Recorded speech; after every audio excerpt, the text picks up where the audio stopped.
रायगडमध्ये भाजपनं जाणीव जागर आंदोलन केलंय। महाविकास आघाडीच्या निषेध आंदोलनाला प्रत्युत्तर म्हणून हे आंदोलन करण्यात आलं। प्रवीण दरेकरांचं महाडच्या चौदार तळ्यावर आंदोलन करण्यात आलं। माणगावमध्ये भाजपच्या महिला पदाधिकाऱ्यांच्या माध्यमातून आंदोलन करण्यात आलेलं आहे।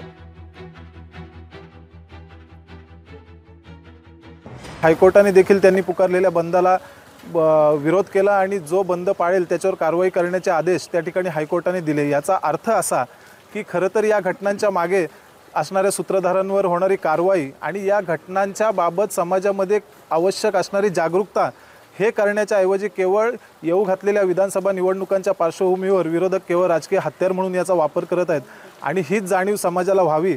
त्याचप्रमाणे समाजातील अशा अप्रवृत्तींना आळा घालण्यासाठी समाज अधिकाधिक संस्कारित व्हावा याकरता खरं तर आज आम्ही हा जाणीव जागर हा कार्यक्रम या ठिकाणी करत आहोत। जे घडलं ते अत्यंत वाईट होतं, दुर्दैवी होतं। आम्ही एक महिला म्हणून आणि एक समाज म्हणून, एक माणूस म्हणून त्या गोष्टीचा आम्ही निषेध करतो। केंद्र सरकार असेल, राज्य सरकार असेल, कधीच त्यांनी अशा गोष्टीचं राजकारण केलेलं नाही। म्हणून आम्ही भारतीय जनता पार्टीच्या पूर्ण महिला आज या गोष्टीचं जागर करतोय। त्यासाठी आम्ही आज इथे जमलेलो आहोत।